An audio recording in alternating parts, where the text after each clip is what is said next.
Hello again, Steve here, and today I wanted to talk about how wishful thinking can be damaging to our best intentions.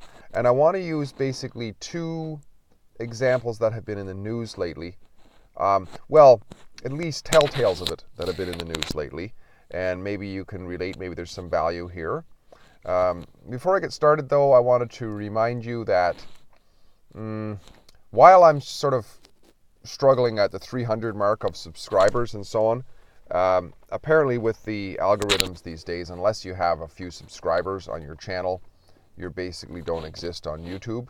And I realize a lot of the fault is mine for video quality and so on and so on. But if you like the quality, or you like some of the content rather, not so much the quality, the content that I'm producing, or if you think it's engaging, entertaining, sort of insightful, anything like that, please like and comment, but also subscribe.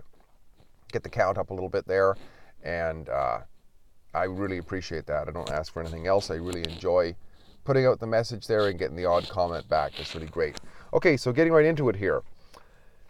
Wishful thinking and how it can damage our best laid plans sometimes. Okay, I've made videos before and comments before. Even though I'm not fundamentally a Trump supporter, I admire some of the things that he's done. I mean, anybody who's able to come as an underdog into a fight, as he did in 2015, where everybody's howling about how, he's just a opportunist, he's never going to be anywhere after the election, you're never going to hear about this guy anymore, and he wins, deserves a certain amount of respect, even if you don't agree with anything he says. I mean, that's pretty amazing, isn't it?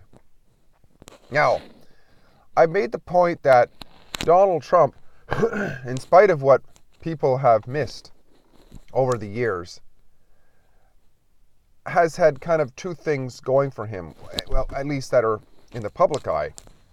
One was his book, The Power of Negotiation, or The Art of the Deal, or whatever it is. And in there he lays out his action plan of how he does stuff. And if people read that, and I've read it many years ago and so on, but if you read some of that, you can recognize what Donald Trump is doing in there. So why it's any surprise as to why he does things is just, it's right, like they say, hidden in plain view. Just pick up the book and read it. The next thing is that his fundamental formative years were founded upon the power of positive thinking, Norman Vincent Peale's teachings, which is basically prosperity theology. And, I've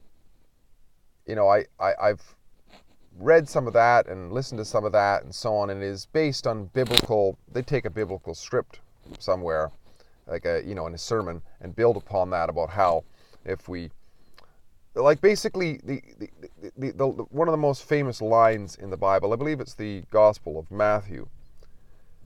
I'm just going to go off of memory here. Whatsoever you wish for when you pray, believing that you will receive it, you will receive it. So it's like talking up what it is that you want, and eventually you get it. The Science of Getting Rich and so on by Wallace Wattles was very much of that. I remember he was talking about how, if you concentrate on it hard enough and you live in Maine, then somebody from Japan or Texas may bring you a sewing machine. It really sounds bizarre, but there is something to it, of course, but then there has to be a well-laid action plan. There has to be other things involved. It's not just whatsoever you wish for when you pray, believing that you're going to receive it, somebody that's going to show up. No, I don't believe that. I believe that's wishful thinking, and that's what the topic of this is. So we cross the line from, positive thinking to wishful thinking.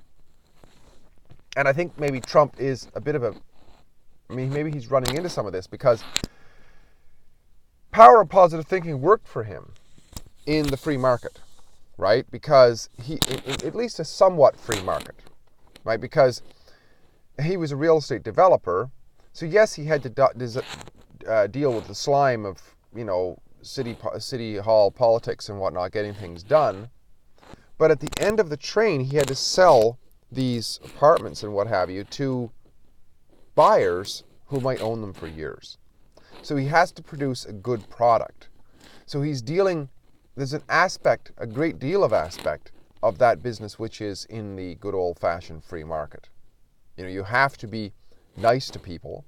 You have to be honest with people. You have to make a fair deal. You can't be a crook. You can't be a slimeball. You can't be a mafioso and get away with it for long. Yeah, in business there are those people, but people find out who they are, and I used to sell used cars, and years ago I used to have a little car dealership, and on the strip where we had all the car dealerships, everybody knew who was the con artist, and nobody wanted to deal with them. It's like they remain petty and small for that reason, because they think somehow that sort of business is the way to get ahead. I mean, you can make a quick buck maybe, but in the long term it's not sustainable. And Donald Trump, if he was selling huge apartment buildings that would cost billions of dollars to build, and he had to sell all those units to various different people, he had to perform in ways that were sustainable. Otherwise he'd be sued into oblivion, right? So in that sort of environment, positive thinking, because there's logic involved in it, and if I'm nice to people and I say nice things about them and I behave in a certain way, then I'm going to get certain results. He jumps into politics, and I'm just wondering now if that side of business, and we can't forget that, politics is business. It's just not a free market business. It's done with guns and lies and cheating and, dancing girls and all kinds of stuff, whatever it takes. That's how it's done. And positive thinking there, I don't know if that really works. Because after all, positive thinking is constructive thinking, right? When you add to, right? So in other words, it's a positive sum game is what positive thinking is.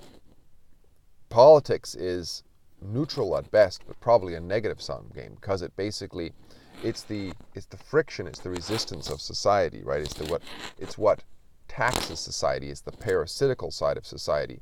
So if you try to be positive within a negative organization, you're seen as negative, right? Because you're going against the grain. Whereas in business, if you're positive, you're going with the grain, you're going with the flow, because in business, you're creating value, right? And in government, you're destroying value. So if you're positive within a negative stream, you're actually negative to that stream. So it doesn't work at all, right? So maybe that's why Trump, though people said for so long he's deranged, at times he's looking more like that even to his supporters.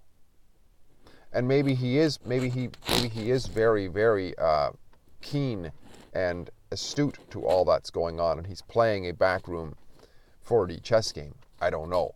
I guess that'll remain to be seen. But also the other thing is, in his business, he was able to get out of,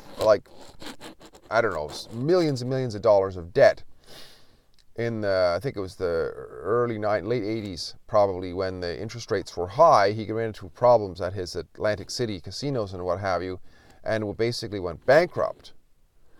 At least an aspect of his business has went bankrupt, my understanding is. But he was able to recover because interest rates went down and business situations became more favorable and so on. So in other words, things that were more sort of impersonal began to change for his positive side, and he was able to maintain his positive thinking in his dealings and what have you. But in government, the whole stream is running negative, right? And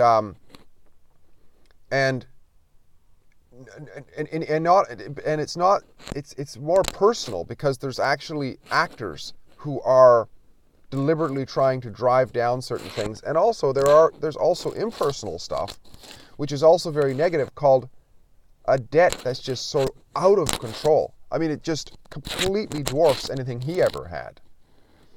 So he's having to go into government and jig around with things that he spoke against.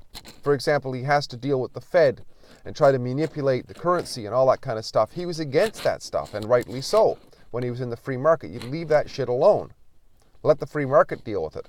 But now that he's there, and he can see this looming recession on the horizon, he's having to go into the den of thieves and jig around with stuff just in order to hopefully hold off so that he gets reelected, so that hopefully he can, I'm thinking that so that he can hopefully then get some more of the stuff done that he wanted to get done in a negative stream, trying to be positive.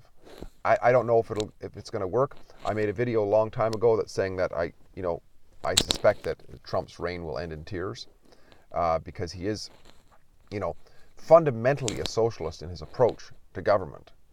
Even though he worked in the free market for so long, he's a big spender and so on, and we're seeing this. I mean, he's not spending any less than Obama. At least the government isn't. So that's one. The next one is this whole Tlaib Bill Maher dust-up that's happened recently in the media, and this is also another case of wishful thinking, I think, and this by the left. Okay, so the leftists, they believe that they could court all kinds of disparate people, right? Let's get the Muslims on our side. They had the Jews on their side for years and so on. But what happens in a case like that, where you're just trying to court people for your cause, but you don't open your mind to certain groups being completely at odds with one another. I mean, it's no surprise that Muslims and Jews basically hated each other for, hundreds of years. And the idea that they're all just going to play nice because we're all batting on the same court called the Democrat Party is completely wishful thinking. I mean, Bill Maher, here's a guy who did a thing called Religious a few years ago, a documentary about different religions, because he's basically an atheist Jew, of whatever the hell that is. But he went around and he went into mosques, get fired out of mosques and stuff like this. And the idea that he's going to speak in favor of the great Allah, or Mohammed or something like that, is completely insane. And then you get the Democrat Party, who's for years said, we don't want religion and government and all that, and then yay, we got a Muslim here. It's completely nonsense, and there's going to be a clash at a certain point. And who knows where it'll lead? Well, it's going to blow up one of the contingents eventually. And they're not going to, there can't be Jews and there can't be Muslims in the same tent in the long term. It ain't going to happen. Especially when they keep on, that party, they keep on ratcheting up how everybody's being abused and abused and abused. If you're this and you're that and you're this and you're that, you're just stoking the flames of the grievances people have in their differences, and then pretending through wishful thinking that they can live in the same tent. It's completely insane, completely predictable. And so for us, what is the lesson? Well, for us, the lesson is, let's try to avoid wishful thinking. Positive thinking, fine, but stay away from coercion, stay away from corruption and all that, and build with honesty, decency, in the Holy Spirit, in health, optimum health. By the way, I wrote a book called Optimum Health years ago. That's hard to find now. And if we continue to do that, we will be immune, I would say, to a great extent, from harmful wishful thinking, at least. I mean, I guess we could make the case that certain aspects of wishful thinking is fine. We can have dreams and so on, but let's call it positive thinking. And so to be successful at positive thinking, we must stay in a positive stream, I would say, because it multiplies it. If we jump into a negative den of negativity and try to be positive, with respect to that den of negativity, we are actually negative, because we're contrary to what they want. And that's what politics is. So anyways, just some ramblings here. If you like what I'm doing, please like, subscribe, and share, and comment in the box below. But also, especially subscribe. Also, subscribe is important to boost up these messages if you like them. Talk again soon. Bye for now.